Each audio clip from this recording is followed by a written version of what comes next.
Selamat pagi kita semua, adik-adik semua. Selamat pagi, selamat bertemu kembali dalam pembelajaran kita hari ini. Semoga kita semua sehat-sehat. Dan sebelum kita lanjutkan pembelajaran kita panjatkan syukur kepada Tuhan Yang Maha Esa karena kasih dan anugerahnya kita boleh melakukan kegiatan pembelajaran pada saat ini. Kepada anak didik semua, persiapkan catatan, persiapkan buku paketnya dan alat-alat tulisnya. Mari kita ikuti pembelajaran hari ini dengan penuh semangat. Semoga kita semua dapat mengikutinya dengan baik. Nah, saat ini kita akan belajar tentang satu materi, yaitu tentang penggolongan hukum. Kita belajar tentang penggolongan hukum.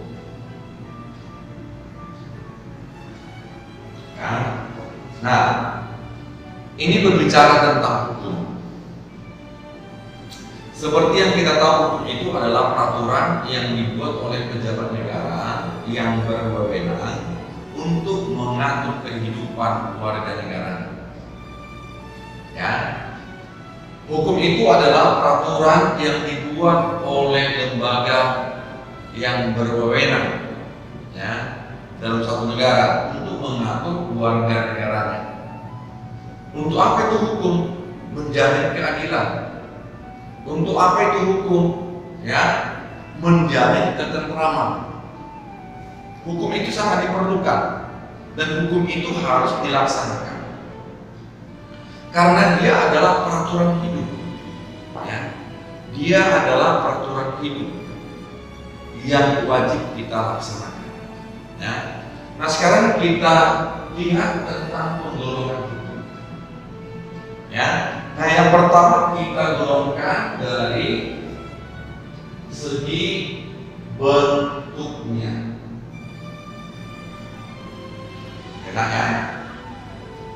Hukum dari segi bentuknya.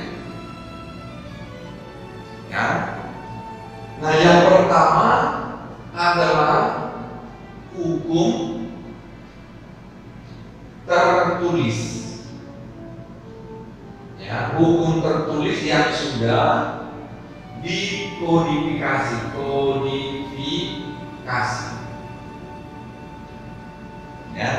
artinya sudah dituliskan dalam suatu naskah. Itu namanya hukum tertulis. Sudah dibukukan, sudah dalam bentuk suatu naskah tertulis. Dan biasanya hukum ini sifatnya memaksa. Sifatnya memaksa, artinya semua warga negara wajib taat kepada hukum. Itu dia. Nah, kemudian kita lihat dari segi bentuknya lagi. Hukum tidak tertulis. Hukum tidak tertulis.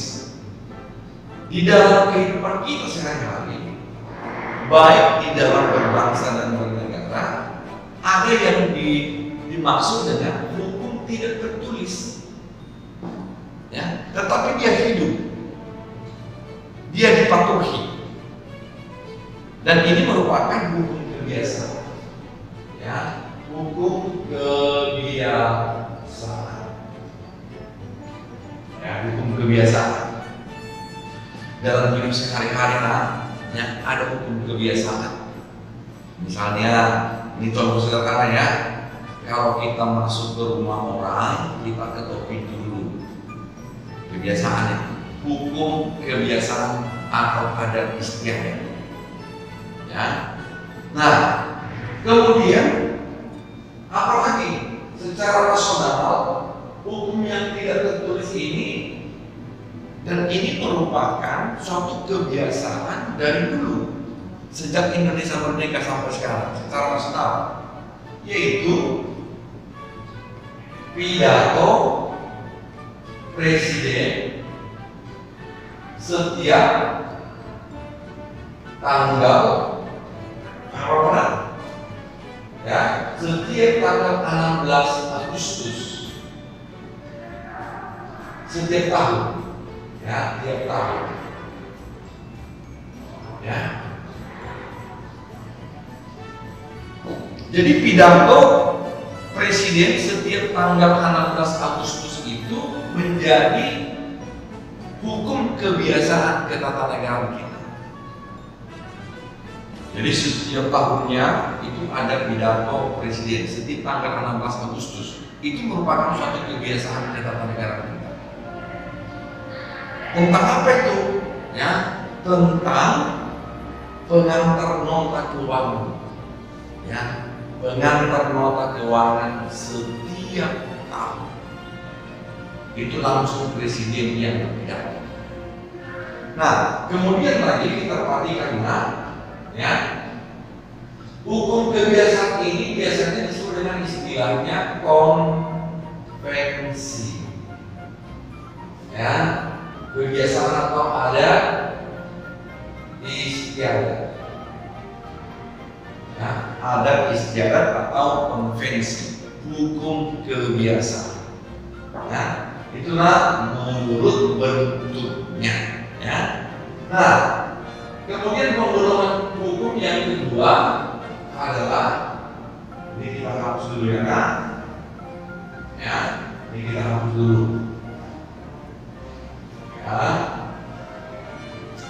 Ayo, penggolongan hukum yang kedua apa?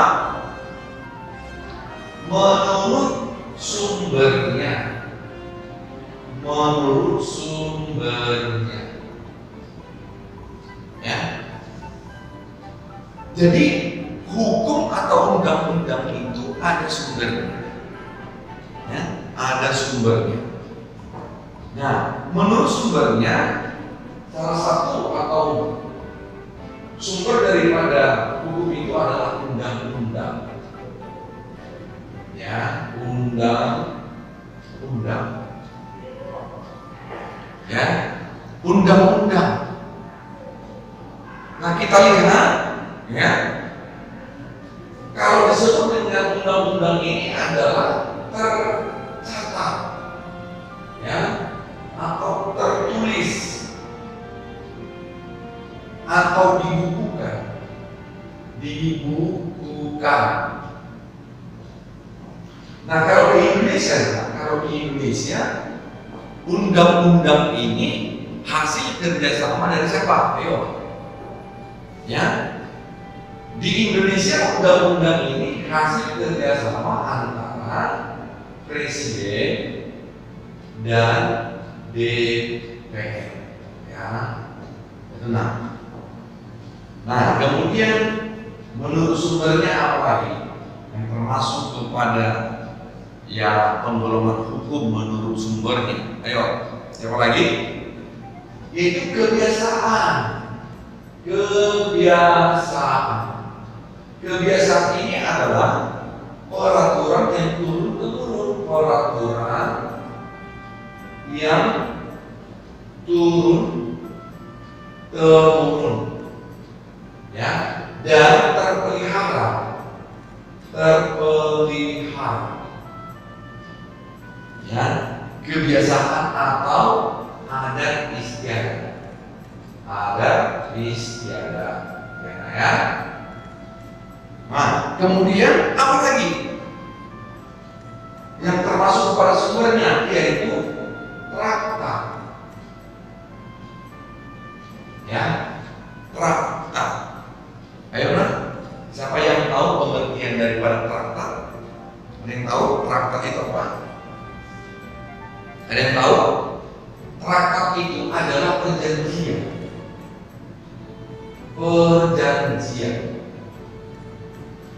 Ya, perjanjian ini menjadi sumber daripada hukum perjanjian. Ya, misalnya perjanjian internasional, ya, perjanjian internasional. Ya. Dalam suatu traktat atau perjanjian ada yang harus kita perhatikan, ya. Namanya perjanjian, berarti ada dua pihak atau pihak-pihak yang mengadakan apa? Perjanjian.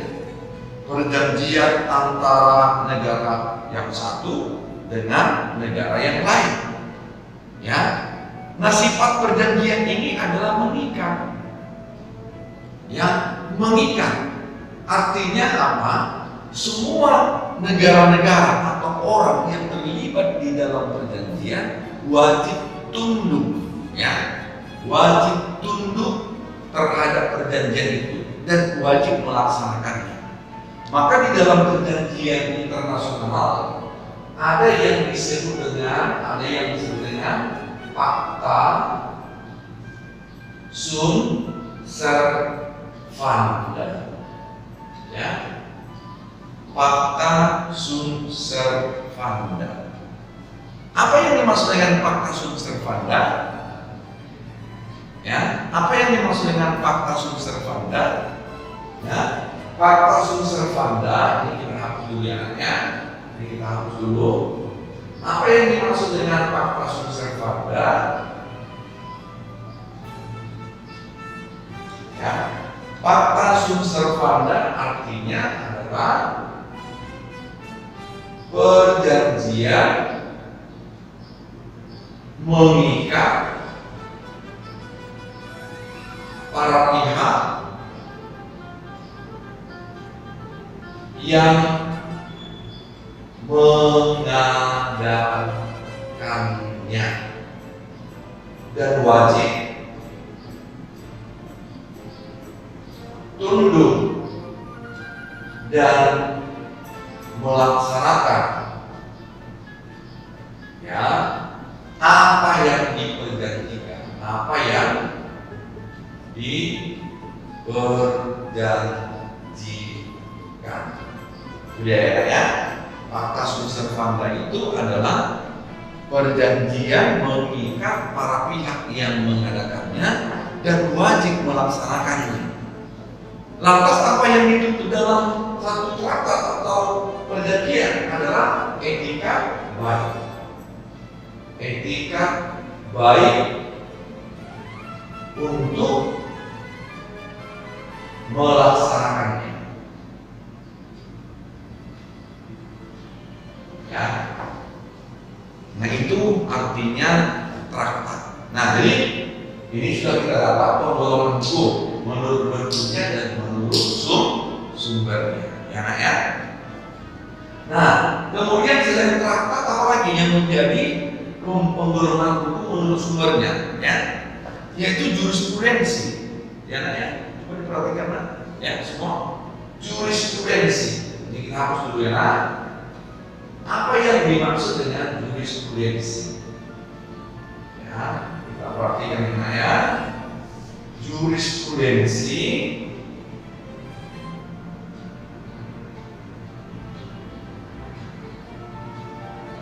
ya. Nah, jurisprudensi adalah, kita perhatikan, jurisprudensi adalah apa yang tahu? Keputusan hakim yang terdahulu menjadi dasar keputusan hakim yang akan datang terhadap perkara yang sama yang tidak diatur dalam undang-undang. Ya, itu pengertian daripada jurisprudensi. Ya, kita perhatikan ya. Jurisprudensi adalah, ya, keputusan hakim yang terdahulu menjadi dasar keputusan hakim yang akan datang terhadap perkara-perkara yang sama yang tidak diatur dalam undang-undang. Ya, Misalnya seperti ini. Ada satu perkara. Perkara ini tidak diatur dalam undang-undang. Tetapi jauh-jauh sebelumnya sudah ada kasus ini muncul dan sudah diputuskan oleh hakim. Nah, kemudian kasus ini muncul kembali setelah beberapa puluh tahun berikutnya. Nah, oleh hakim untuk memutuskan perkara ini harus menyesuaikan diri dengan keputusan hakim yang pertama. Itu namanya apa? Jurisprudensi. Ya, nak ya? Jadi sudah paham? Ini sudah kita dapat ya, nak ya? Penggolongan hukum menurut bentuknya, menurut sumbernya. Nah, kemudian kita masuk kepada penggolongan yang lain ya, nak ya? Ini Bapak hapus dulu. Ya, ini kita hapus dulu ya, nak. Iya. Nah, apa kata penggolongan yang berikut setelah bentuknya dan sumbernya adalah menurut sifatnya, ya. Jadi hukum itu mempunyai sifat. Apa sifatnya? Mengatur. Ya, jadi hukum itu mengatur. Mengatur apa? Mengatur tingkah laku warga negara. Ya, agar tidak melanggar hukum, agar tidak melanggar hak-hak orang lain. Ya, jadi hukum itu mempunyai sifat mengatur. Kemudian apa lagi nak? Mengikat. Ya, mengikat. Ya, apa artinya mengikat?